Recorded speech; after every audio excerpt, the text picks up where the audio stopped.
Bon, aujourd'hui ça va péter. Je vais dire les termes. Ça va péter. Péter.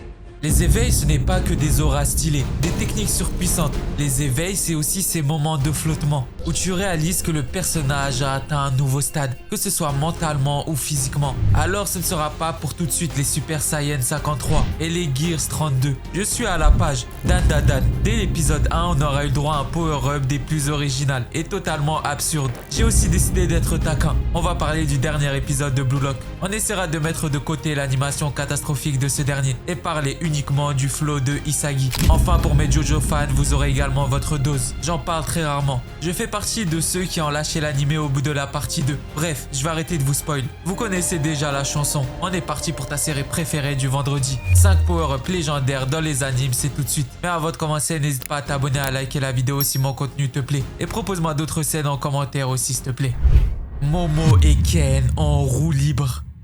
On va passer outre la situation plus que tendancieuse. Le téléphone de Momo sonne et à peine l'alien a-t-il eu le temps de le prendre en main qu'il fait son apparition. Un fantôme surgissant venant croquer l'agresseur. On comprend alors qu'il s'agit de Ken, possédé par Mami Turbo. Il perd dès lors totalement le contrôle. On va alors avoir droit à un combat entre aliens et esprits. Les monstres prennent leur véritable apparence et c'est parti. Mami Turbo venant se délecter de leur banane avant de venir enchaîner. Ou pas, le voilà, plaqué contre le mur. Puis c'est le moment émotion, flashback de Ken par rapport à son harcèlement au lycée. Il souhaite alors combattre à fond à nouveau. Et petite clim, ça ne sert à rien. C'est désormais au tour de Momo de se remémorer son enfance et notamment sa relation avec sa grand-mère. Elle va alors libérer son pouvoir, son plein potentiel, concentrant son énergie, libérant son ki. La pépite de l'année, le jeu de couleurs, l'animation, les jeux de caméra, très certainement l'animé de la fin d'année. Momo y allant à fond, explosant l'alien et avec lui, le vaisseau spatial dans lequel il se trouvait.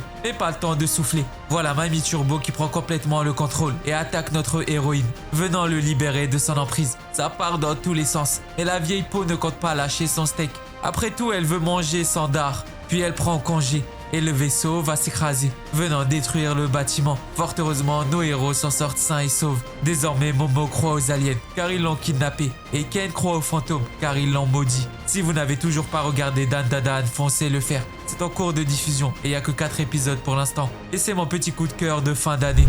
Le seul honoré des cieux.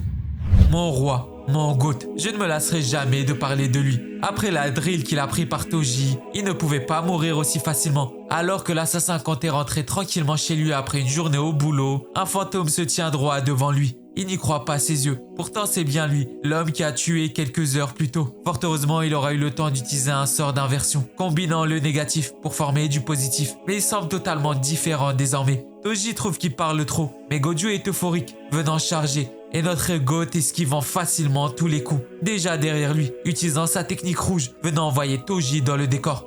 Puis il lève la tête. Le monstre flotte dans les airs, l'air apaisé. Toji analyse dès lors la situation et compte repartir pour un second round. Il se met à nouveau en garde, mais un sentiment étrange l'habite. Il le sent mal, mais il décide de l'ignorer. Il va le tuer, envoyant son arme à toute berzingue sur Gojo d'une esquive. Puis la seconde, esquivée également. Et ce moment de flottement, le piano. Gojo qui s'éveille totalement. Il n'en veut à personne. Il ne ressent que la beauté de ce monde. Un mélomane, un artiste, un poète. Sur terre comme au ciel, seul lui peut être honoré. Alors il va l'utiliser. Ce sort que personne ne connaît. Le temps se suspend. La collision entre deux infinis. L'équation imaginaire. Violet, venant à toute vitesse se heurter à Toji. Son regard en disant long sur l'effet de l'attaque. Puis une transition déchirante. Il était tombé face au plus grand exorciste de son temps. Du sang et un corps déchiqueté.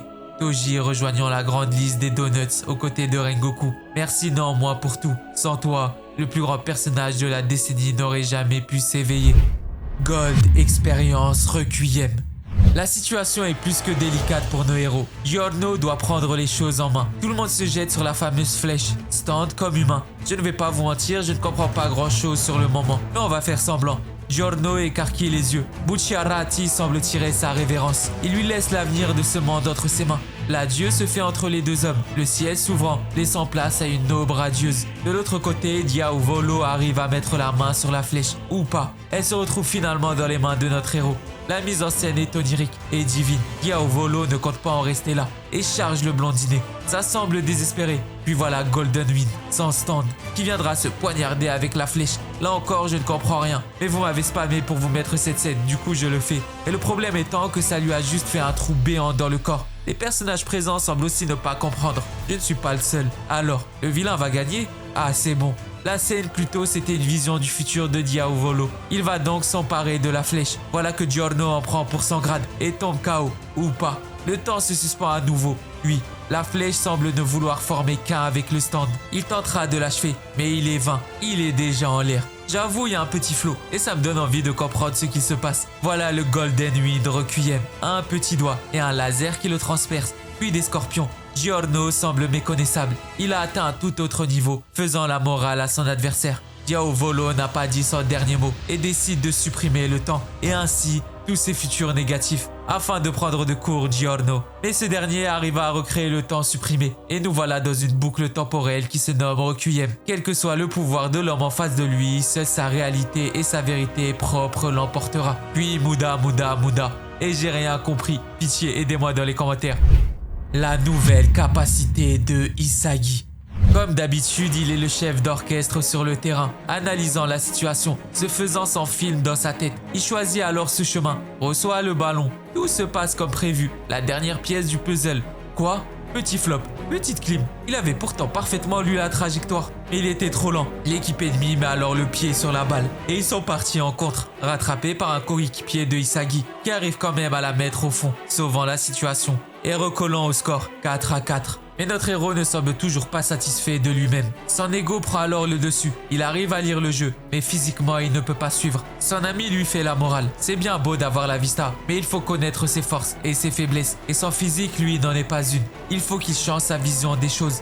Isagi réfléchit beaucoup trop. Il ne cesse de se creuser la tête, alors que parfois il devrait juste se fier à son instinct. Il cherche alors un moyen de passer autre part. Mais où? Ici? Non. Peut-être là? Non plus. Rien n'y fait. Sa vision se trouble.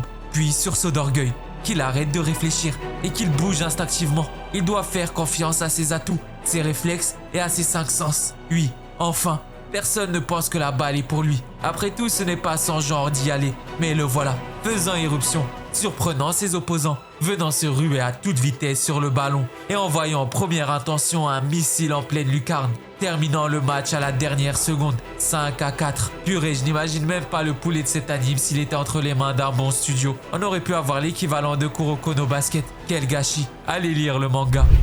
Eren commande les titans.